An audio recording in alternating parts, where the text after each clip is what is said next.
దేవుని స్తుతిస్తూ ఆయనకు స్తుతులు స్తోత్రాలు సమర్పిస్తున్నాను. ప్రియులైన దేవుని బిడ్డలారా, ప్రభు పేరిట మేము మరొకసారి మీ అందరికీ వందనాలు తెలియజేస్తున్నాను. అయితే నా వాయిస్ వస్తుందా బాగా? ఓకే ఓకే ఓకే ఓకే గారు. Okay okay. ఈరోజు దేవుని వాక్యంలో నుంచి ఆ దేవుని కోరికలు, దేవుని యొక్క ఏమండి డిజైర్స్, గాడ్స్ డిజైర్స్. ఏమండి, మనకు కూడా ఎన్నో కోరికలు ఉంటాయి కదా. మనం కేవలం మన కోరికలే దేవుడు తీర్చేవాడు, కోరికలు తీర్చే దేవుడు అని మనం కేవలం మన కోరికలే ఆయనకు చెప్తాం. ఆయన కోరికలు ఉన్నాయని, ఆయన కోరికలు తీర్చవలసిన అవసరత, ఆయన కోరికలే మన కోరికలుగా మనం జీవించాలన్న ఆలోచన ఈరోజు మనుషుల్లో కొరవడుతుంది. సో దేవుని కోరికలేంటో దేవుడు తన పరిశుద్ధ గ్రంథంలో రాయించారు. అవి ఒక్కొక్కటిగా ఆలోచన చేద్దాం. ఆ కోరికలు తెలుసుకుని ఆ కోరికలు తీర్చడానికే మనము ఈ లోకానికి మనల్ని పంపించాడని మనం తెలుసుకొని ఆ కోరికలు తీర్చి ఆ తండ్రిని ఆనందపరిచే వరకు ఉందాం. దేవుడు మనల్ని లోకానికి పంపించడానికి కారణము ఆయన కోరికలు తెలుసుకుని అవి నెరవేర్చే వారికి ఉండాలని. చాలా ఆ తండ్రి కోరికలు నెరవేర్చిన వారికి గొప్ప బహుమతి, గొప్ప ప్రతిఫలం ఉంటుందని తెలుసుకోవాలి. సో మరి దేవుని ఏంటంటే ఆయన కోరికలు ఏంటి అని మనము అనుకోవచ్చు. ఏమండి, ఆయన కోరిక లేకుండా ఇంత గొప్ప సృష్టిని, నిన్ను నన్ను సర్వ జీవరాశిని సృష్టించలేదు కదా. సరే, ఆయన ఏంటి ఏం కోరుకుంటున్నారో ప్రభువైన యేసుక్రీస్తు వారు చెప్పారు ఆయన కోరికలు ఏంటి అనేది. యోహాను సువార్త 4వ అధ్యాయము 23వ వచనాన్ని చూడండి. అయితే యథార్థముగా ఆరాధించువారు ఆత్మతోనూ సత్యముతోనూ తండ్రిని ఆరాధించు కాలం వచ్చుచున్నది, అది ఇప్పుడును వచ్చే ఉన్నది. తన్ను ఆరాధించువారు అట్టివారే కావాలని తండ్రి కోరుచున్నాడు. తండ్రి కోరిక ఏంటి అని అంటే, దేవుడు ఆత్మ కనుక ఆయన ఆత్మస్వరూపుడు. సో ఆయన ఆరాధించేవారు ఎలా ఆరాధించాలంటే కోరుకుంటున్నాడు, ఆత్మతో సత్యముతో ఆరాధించాలి. ఏమండి, ఆత్మతో ఆరాధించటము అంటే ఏంటి? ఒకసారి ఫిలిప్పీలకు రాసినటువంటి పౌలు గారు ఫిలిప్పీలకు రాసిన పత్రికలో 3వ అధ్యాయంలో, పౌలు గారు ఫిలిప్పీలకు రాసిన పత్రిక 3వ అధ్యాయము 3వ వచనంలో ఒకసారి ఆ మాట చూడండి. ఎందుకనగా శరీరం ఆస్పాదము చేసుకొనక దేవుని యొక్క ఆత్మ వలన ఆరాధించుచు.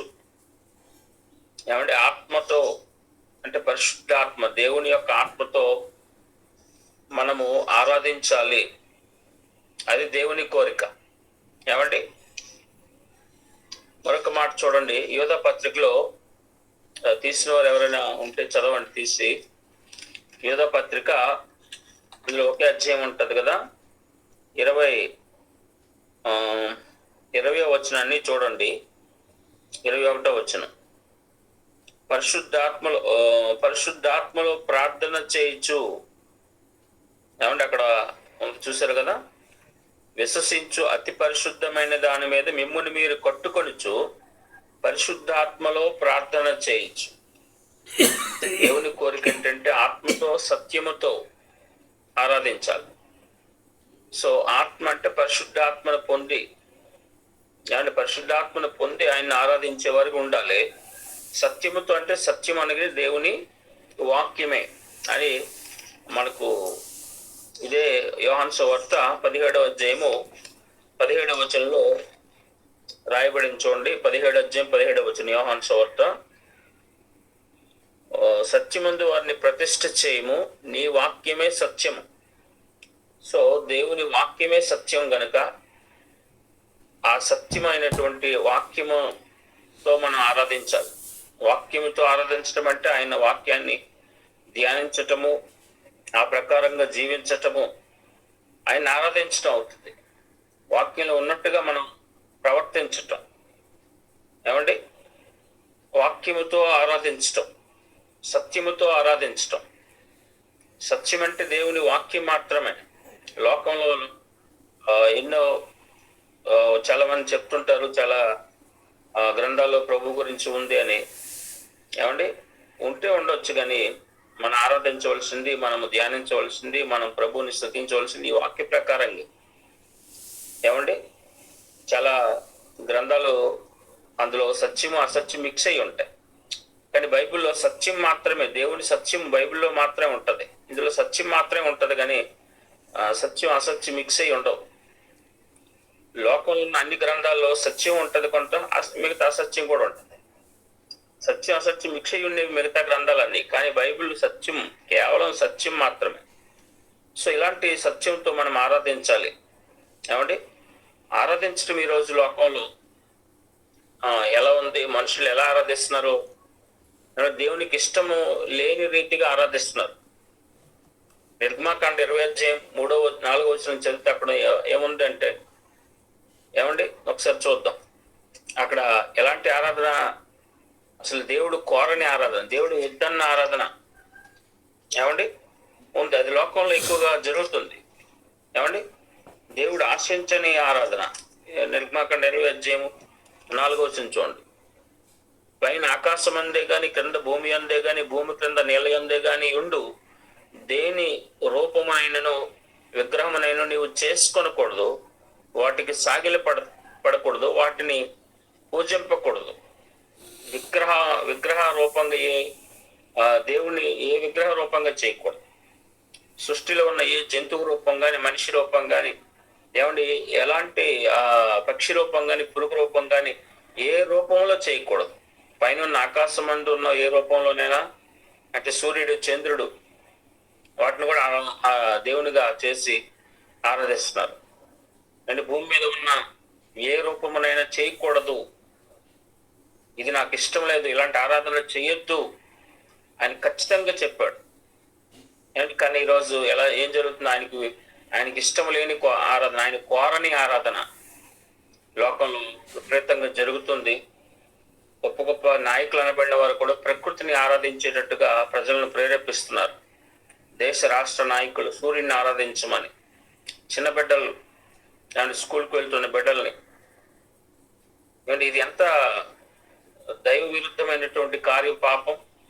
యెరొబెయాము ఏం చేశాడు, యెరూషలేములో ఆరాధించమని దేవుడు కోరితే యెరూషలేములో మందిరంలో ఆరాధించనివ్వకుండా ప్రజలందరూ అక్కడికి వెళ్తే అక్కడ దేవుని ఆరాధిస్తే ఐక్యత వచ్చేస్తుందని, ఐక్యత వచ్చేస్తే తన అధికారం పోతుందని యెరొబెయాము విగ్రహాలు నిలబెట్టాడు.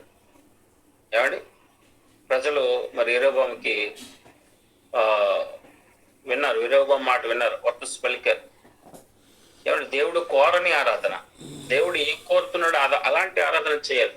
మరికొంతమంది ఎలాంటి ఆరాధన చేస్తున్నారు. కొలస్సీలకు రాసినటువంటి పత్రిక, కొలస్సీలకు రాసిన అపోస్తలుడైన పౌలు గారు కొలస్సీలకు రాసినటువంటి పత్రికలో 2వ అధ్యాయము 18 వచనాన్ని చూడండి. 2వ అధ్యాయం 18 వచనాన్ని 18, ఈ అతి వినయాసక్తుడై దేవదూత ఆరాధన యందు ఇచ్చ కలిగి. కొంతమంది దేవదూత ఆరాధన చేస్తున్నారు, దేవదూతలను ఆరాధిస్తారు. అవును, ఏమంటే దేవదూతలు ఎవరు దేవదూతలు? ఒకసారి హెబ్రీయులకు రాసినటువంటి పత్రికలో కూడా చూడండి. పౌలు గారు హెబ్రీ పత్రిక మొదటి అధ్యాయములో, హెబ్రీ పత్రిక మొదటి అధ్యాయము దేవుడు తన దూతల్ని, మొదటి 8వ వచనం 7వ వచనం చూడండి. తన దూతలను వాయువులుగాను తన దూతలను గాను అగ్నిజ్వాలుగా చేసుకునేవాడు అని తన దూతలను గురించి చెప్పుచున్నాడు. అంటే దేవుడు తన దూతలను వాయువులుగా అగ్నిగా చేసుకున్నాడు. సృష్టి పంచిపోతలు చెప్తాం కదా, ఇవి ఎవరు అంటే దేవదూతలు. ఆ దేవదూతలను ఆరాధించే విధంగా చేస్తున్నారు. ఈరోజు ఎంతమంది ఆరాధిస్తున్నారు. అది దేవుడు కోరే ఆరాధన కాదు. ఏమంటే దేవుడు కోరని ఆరాధన, ఇది విగ్రహ ఆరాధన, దేవదూత ఆరాధన, దేవునికి ఇష్టము కాని ఆరాధనలు. ఏమంటే ఇక్కడ చూడండి, దేవుడు కోరని ఆరాధనలు. ఇంకొక ఆరాధన కూడా అక్కడ కొలస్సీలకు రాసిన పత్రిక 2వ అధ్యాయంలోనే 23వ వచనంలో మనకు కనిపిస్తుంది. 22వ వచనంలో, 23వ వచనం, కొలస్సీ 2:23లో, అట్టి స్వేచ్ఛారాధన విషయములోను, అంటే ఇక్కడ ఒక ఆరాధన కనిపిస్తుంది. ఏంటి? స్వేచ్ఛారాధన. ఎవరి ఇష్టం వచ్చినా వారు ఆరాధిస్తారు. ఇది ఒక ఆరాధన. ఎవరికి నచ్చినట్టు వారు, ఎవరికి ఏది తోస్తే అలాగ ఆరాధిస్తున్నారు. దేవుడు కోరినట్టుగా ఆరాధించట్లే, ఎవరికి నచ్చిన విధంగా వారు ఆరాధన. ఏమండి?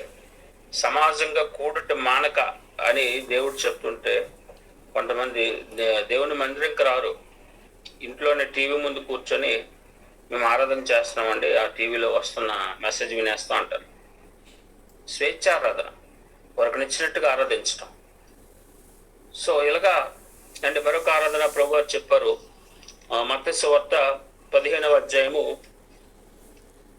మత్తయి సువార్త 15వ అధ్యాయంలో కూడా 7వ వచనం చూడండి. వేషధారులారా, ఈ ప్రజలు తమ పెదవులతో నన్ను గణపరుచుదురు గాని వారి హృదయం నాకు దూరంగా ఉంది. మనుషులు కల్పించు పద్ధతులు దైవోపదేశములని బోధించుచు వారు నన్ను వ్యర్థముగా ఆరాధించున్నారు. చూడండి, ఇక్కడ వ్యర్థమైన ఒక ఆరాధన ఏంటది? మనుషులు కల్పించిన పద్ధతుల్లో ఆరాధించటం. మనుషులు కల్పించిన పద్ధతులు, పెదవులతో కేవలం హృదయాన్ని దేవునికి దూరంగా ఉంచి పెదవులతో గణపరుస్తూ మనుషులు కల్పించిన పద్ధతుల్లో ఆరాధిస్తున్నారు. ఈరోజు చాలా మంది మనుషులు కల్పించిన పద్ధతులు ఆరాధిస్తున్నారు. ఇవన్నీ దేవుడు కోరే ఆరాధనలు కావు. విగ్రహ ఆరాధన కానివ్వండి, మనుషులు కల్పించిన ఆరాధన కానివ్వండి, ఏమండి దేవదూత ఆరాధన కానివ్వండి, స్వేచ్ఛ ఆరాధన కానివ్వండి, ఇవన్నీ దేవుడి కోరని ఆరాధనలు. కానీ దేవుడు కోరే ఆరాధన ఏంటి? ఏమండి? ఆత్మతో సత్యముతో ఆయన ఆరాధించాలి. ఏమండి? ఆత్మతో సత్యంతో ఆరాధించడం అంటే ఏంటో చెప్పాను. ఏమండి? పరిశుద్ధ ఆత్మను పొందుకుని వాక్యము ద్వారా, వాక్యములో ఉన్న రీతిగా మనం ఆయన ఆరాధించాలి. అది ఆయన కోరే ఆరాధన. ఈరోజు మనుషులు అది చేస్తున్నారా? ఆయన కోరిక ఏంటి తెలుసుకుంటున్నారా? ఆయన కోరిక నెరవేరుస్తున్నారా? ఆయన కోరిక మన కోరిక అవ్వాలి. ఏమండి? ఇంకా దేవుని కోరిక ఏంటో చూద్దాం. మరొక మాట ప్రభువైన యేసుక్రీస్తు వారు చెప్తున్నారు. లోకసువార్త చూడండి. లోకసువార్త 12వ అధ్యాయం 49వ వచనంలో రాయబడిన మాట. లోకసువార్త 12:49లో, నేను భూమి మీద అగ్ని వేయి వచ్చి తిని అది ఇదివరకే రగులుకొని మండవలని కోరుచున్నాను. చూడండి, ప్రభువారు, యేసు ప్రభువారు కోరుకుంటారు. ఏంటి ఆయన కోరిక? భూమి మీద నేను అగ్ని వేయి వచ్చి తిని, అంటే అగ్ని వేయడానికి వచ్చాడంట ఆయన. నేను సమాధానం కలుగు చేయ వచ్చింది కాదు కానీ ఖడ్గమనే కానీ భేదమనే కలుగు చేయ వచ్చింది అంటారు. అంటే దాని అర్థం ఏంటి? భూమి మీద అగ్ని వేయడానికి వచ్చాను అని అంటే, అగ్ని అంటే ఎవరు? అగ్ని అంటే ఏంటి? ఇంతకీ మనం ఆలోచన చేస్తే ఇర్మీయా గ్రంథం 23:29లో చూస్తే, నా మాట అగ్ని వంటిది కాదా, బండను బద్దలు చేయి సుత్తి వంటిది కాదా అని ఇర్మీయా గ్రంథం 23:29లో ఉంటది. ఏమండి? ఆయన మాట అగ్ని వంటిది. అగ్ని లాంటి ఆయన మాటలు, అంటే మనం అంటుంటాం కదా, నిజము నిప్పు లాంటిది అని.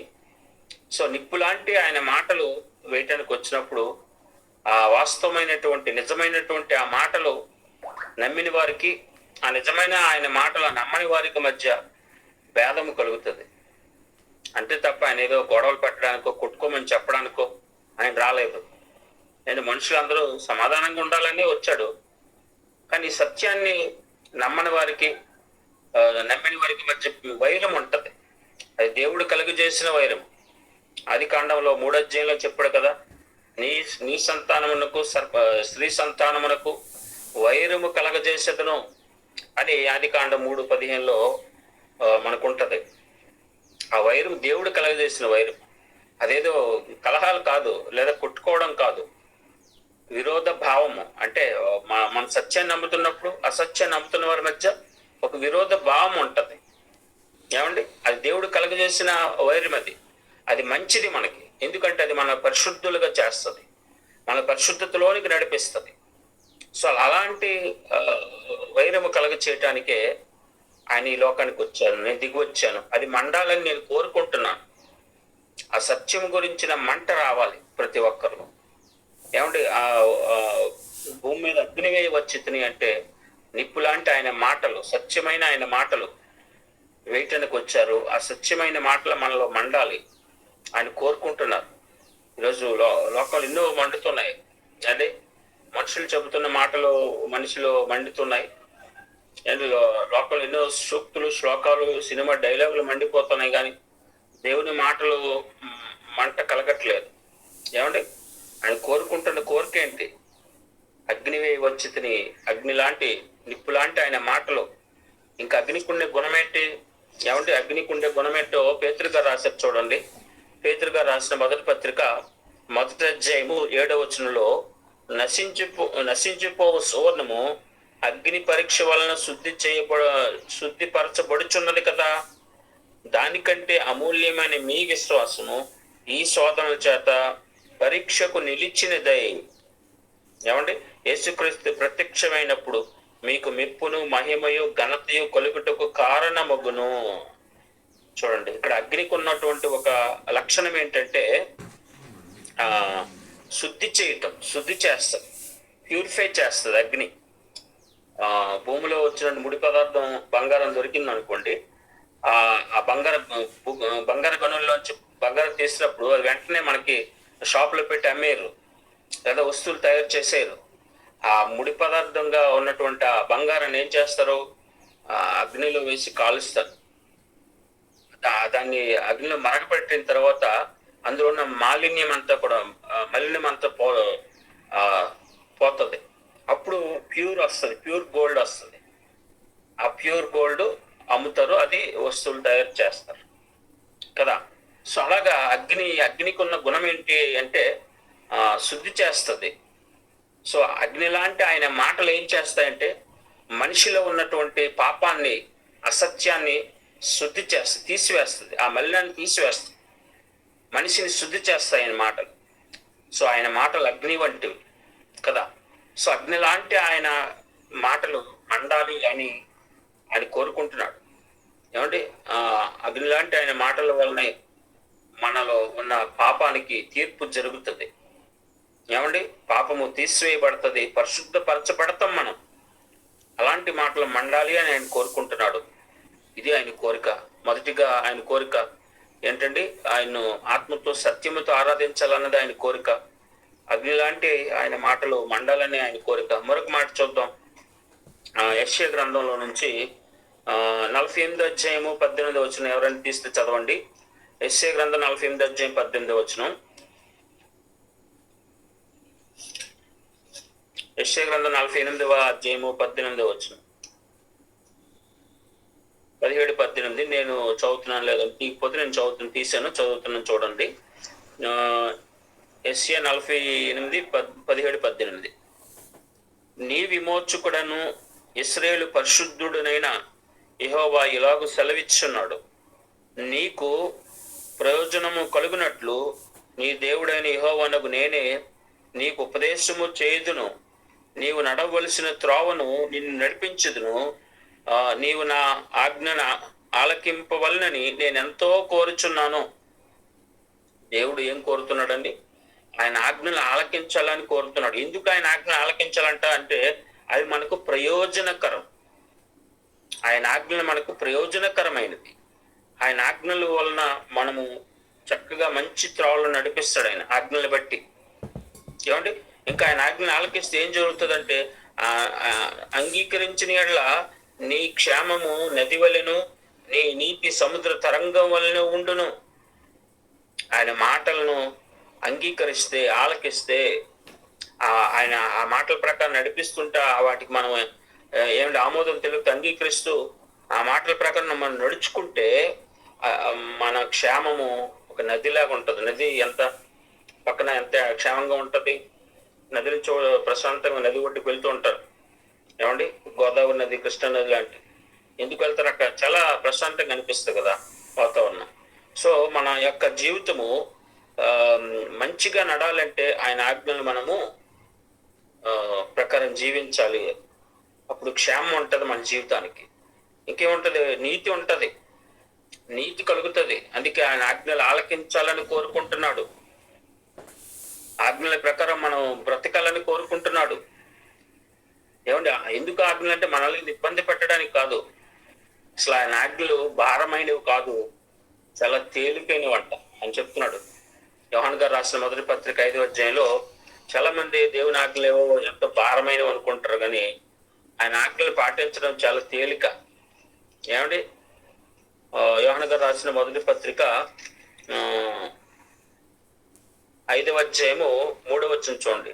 మనం ఆయన ఆజ్ఞ గైకొనటే దేవుని ప్రేమించుట, ఆయన ఆజ్ఞలు భారమైనవి కావు అని ఉంది చూడండి. అక్కడ నా కాడి సులువు అంటాడు ఆయన, నా భారము తేలిక అంటున్నాడు ఆయన.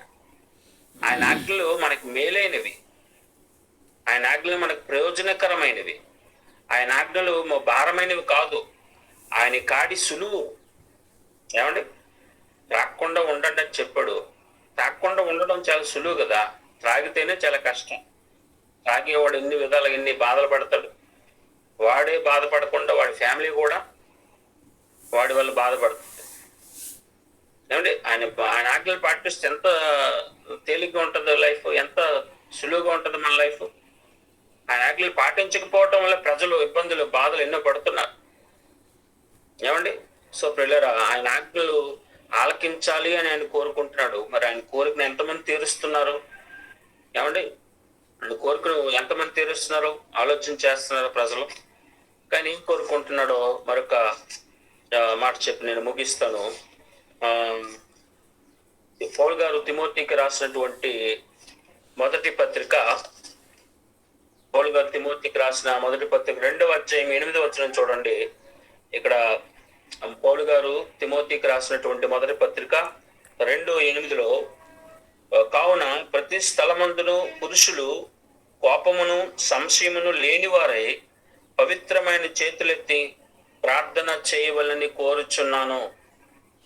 ఏమండి పురుషులు ఏం చేయాలంటే పవిత్రమైన చేతులెత్తి ప్రార్థన చేయాలి, కోరుచున్నాను. ప్రతి స్థలమందును, ప్రతి స్థలంలో కూడా పురుషులు ఎలా ఉండాలంటే కోపము లేనివారుగా, సంశయం అంటే అనుమానాలు లేనివారుగా.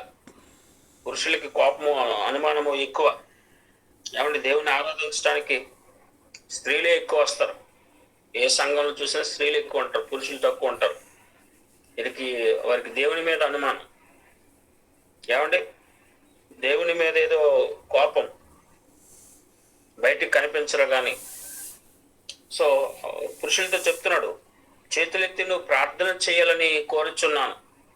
చేతులెత్తి ప్రార్థించడం ఎంతో మంచిది. చేతులెత్తి ప్రార్థించినట్టుగా చాలా మంది భక్తులు చూస్తాం వారి జీవితాల్లో. ఒకసారి నిర్గమాకాండం 9వ అధ్యాయం చూడండి, 22వ వచనంలో ఇక్కడ ఒక భక్తుడు ఎవరంటే ఆయన మోషే గారు. మంచి నాయకునిగా ఇశ్రాయేలు ప్రజలను చక్కగా నడిపించిన నాయకుడు. చేతులెత్తి ఎలాగా దేవునికి ప్రార్థిస్తున్నారో ఆయన. నిర్గమాకాండం 9వ అధ్యాయము 29వ వచనం చూద్దాం.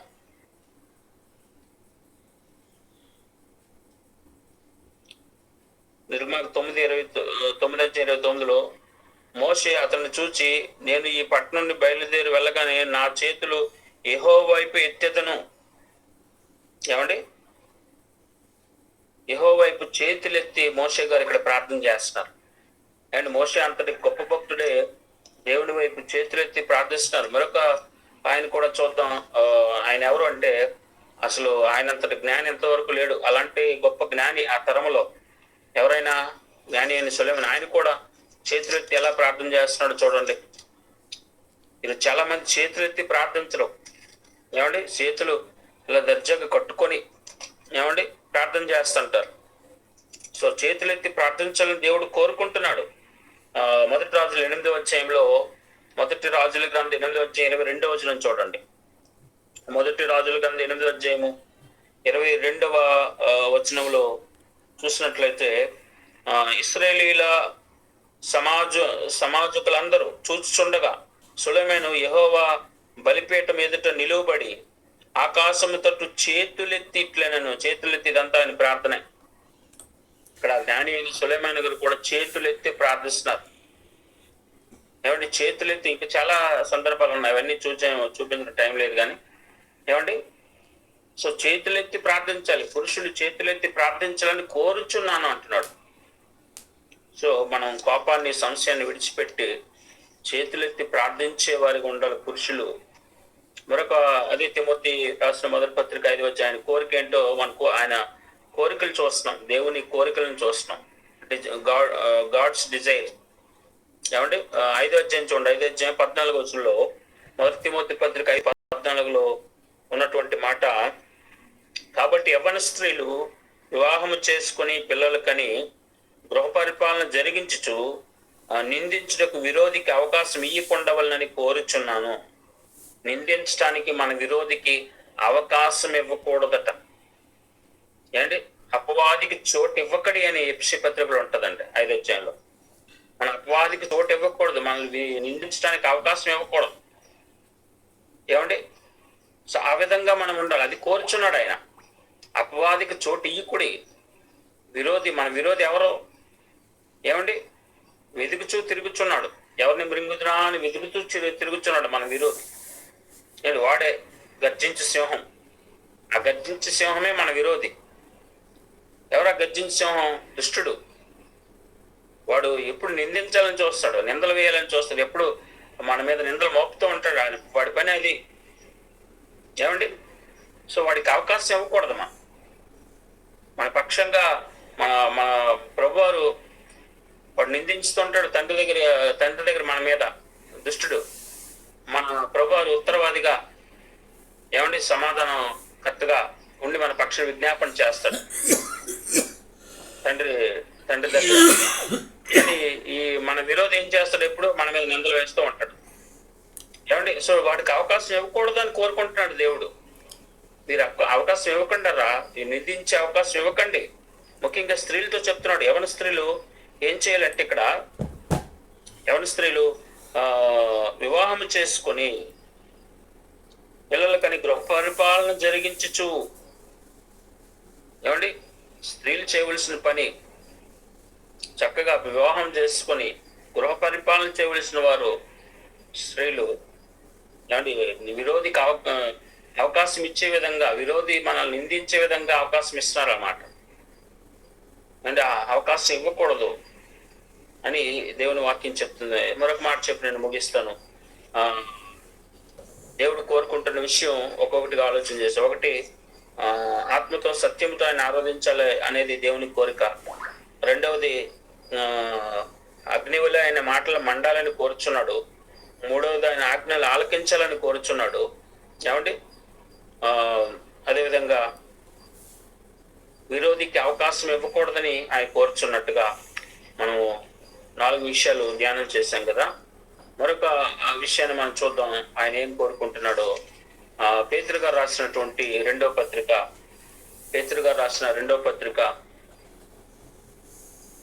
9వ వచనాన్ని చూడండి, నేను చదువుతున్నాను. పేతురు గారు రాసిన 2వ పత్రిక 3వ అధ్యాయము 9వ వచనం.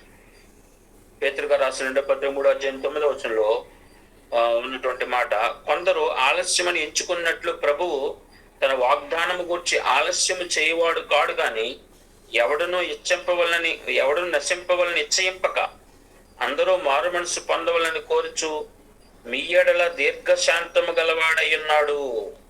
దేవునికి స్తోత్రము, దేవునికి మహిమ కలుగును గాక. ప్రియులారా, చూడండి, ఆయన కోరిక అంటే దీర్ఘశాంతముతో ఆయన కోరిక తీర్చుకోవాలని చూస్తున్నాడు. ఏంటంటే ప్రభువారు ఇంకా ఆలస్యం అవుతుంది, 2000 సంవత్సరాలు అయిపోయింది, ఇంకా రాలేదు అని కొందరు అనుకుంటారట. కానీ ఆయన ఆలస్యం చేయవాడు కాడు కానీ తన వాగ్దానము విషయం ఆలస్యం చేయడు కానీ ఎవడునూ నశించకూడదు అని ఇచ్చేస్తున్నాడు. అంటే కోరిక, ఎవడునూ నశింపవాలని నిశ్చయింపక అందరూ మారు మనసు పొందాలని కోరుచు దీర్ఘశాంతము ఎదురు చూస్తున్నాడు. ఏమండి? ఆయనేమో ఇన్నాళ్ళు త్వరగా వస్తానని చెప్పి 2 సంవత్సరాలు అయింది, ఇంత ఆలస్యం అయిపోయింది ఏంటి అని అనుకోవడం కాదు. ఆయన రావడానికి సిద్ధమే, కానీ అవకాశం ఇస్తున్నాడు.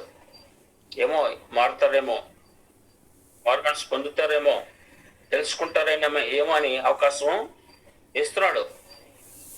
త్వరగా ఆయన రావడానికి సిద్ధంగా ఉన్నాడు, ద్వారం దగ్గరే ఉన్నాడు ఆయన. ఎందుకంటే మన సూచనలన్నీ చూస్తుంటే ఒక్కొక్కటిగా అన్ని జరుగుతున్నాయి. దేశాల మధ్య యుద్ధాలు అని చెప్పినట్టు జరుగుతున్నాయి, అక్కడక్కడ కరువులు జరుగుతున్నాయి, ఏమంటే జనాల మీదకి జనాలు, రాజ్యం మీదకి రాజ్యం లేస్తున్నాయి, యుద్ధ సమాచారం వింటున్న మోసాలు విపరీతంగా జరుగుతున్నాయి. ఏమండి ఆయన రావడానికి సూచనలు కదా ఇవన్నీ. ఆయన వస్తున్నాడని తెలుసుకోవడానికి సూచనలు. ఎన్నో మోసాలు జరుగుతున్నాయి ఆయన పేరిట. ఎంతో మంది మోసగాళ్ళు బయలుదేరారు. ఏమండి నేనే క్రీస్తునని, తానే దేవునితో సమానమని చెప్పుకునేవారు, క్రీస్తుతో సమానమని చెప్పుకునేవారు ఎంతో మంది ఉన్న మోసగాళ్ళు వచ్చారు. మనం చూస్తున్నాం, అక్రమం విస్తరిస్తుంది. ఏమండి ఆయన దగ్గరగా ఉన్నట్టుగా మనకు కనిపిస్తుంది. ఆయన ఇంకా ఆయన దీర్ఘశాంతంతో ఎదురు చూస్తున్నాడు. ఎందుకంటే ఎవరైనా మారు మనసు పొందుతారేమో, ఎవరైనా మారుతారేమో, ఏమండి అని ఆయన అందరూ మారు మనసు పొందవాలని కోరచ్చు. అందరూ మారు మనసు పొందాలని అన్నది ఆయన కోరికండి. ఎవడు అందరూ మారు మనసు పొందాలి, అందరూ రక్షణ పొందాలి. నిశ్చయిస్తున్నాడు. ఏంటని నిశ్చయిస్తున్నాడు?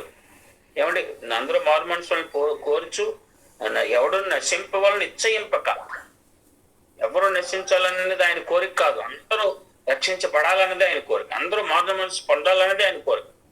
ఎందుకంటే అందరూ ఆయన బిడ్డలే కదా, ప్రతి మనిషి ఆయన బిడ్డే కదా, ప్రతి ఒక్కరూ ఆయన వల్ల సృష్టింపబడిన వారు కదా. ఏమండి యోనా అంటాడు, నినివే పట్టణకు వెళ్ళి ప్రకటించండి, నేను ప్రకటించను, వారు దుర్మార్గులు దుష్టులు, నేను చెప్పండి. యోనా పారిపోతాడు ఏమండి వేరే పట్టణానికి. ఇప్పుడు యోనాకి ఏం జరిగిందో మనం చూసాం.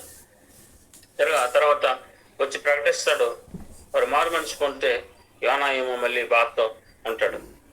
అప్పుడు యోనాతో అంటాడు కదా దేవుడు, ఏమండి నేను వారు మారు మనసు పొందాలని నేను నీకు ప్రకటించిన వారు మారు మనసు పొందడం నాకు సంతోషం కదా. ఏమండి హెజ్కేలు గ్రంథం 18 అధ్యాయం అంటాడు కదా, దుష్టుడు మారుటే నాకు సంతోషం అంటాడు ఆయన. మారు మనసు పొందటం ఆయన మారు మనసు పొందాలని కోరుకుంటున్నాడు. ఎవరు నశించకూడదు అని ఆయన ఆశిస్తున్నాడు పిల్లరా. ఏమంటే అలా ఈరోజు ఎంతో మంది మరి ఆ కోరికలు, ఆయన కోరికలు ఏంటో తెలుసుకోలేకపోతున్నారు. ఆయన కోరికలే మన కోరికలుగా మనం తీర్చేవారికి ఉండాలి. సో అందరూ మారు మనసు పొందాలని కోరిక మనకు కలిగిన వారుగా, ఎవరు నశించకూడదనే కోరిక కలిగిన వారుగా, ఆ తండ్రి కోరికలు మనం కలిగిన వారుగా, తండ్రి కోరికలు తీర్చవలసిన బాధ్యత మన మీద ఉందని మనం తెలుసుకొని, ఆ కోరికలను తెలుసుకొని ఆ కోరికల ప్రకారం మనం జీవించాలి. మన కోరికలే చెప్తాం, ఎప్పుడు మన బాధలే చెప్తాం కదా. ఎప్పుడు మన యొక్క కోరికలు తీర్చమని అడుగుతాం, కానీ దేవా నీకేం కోరిక ఉంది ప్రభు అని అడిగాం. ఎప్పుడైనా అడగాలి.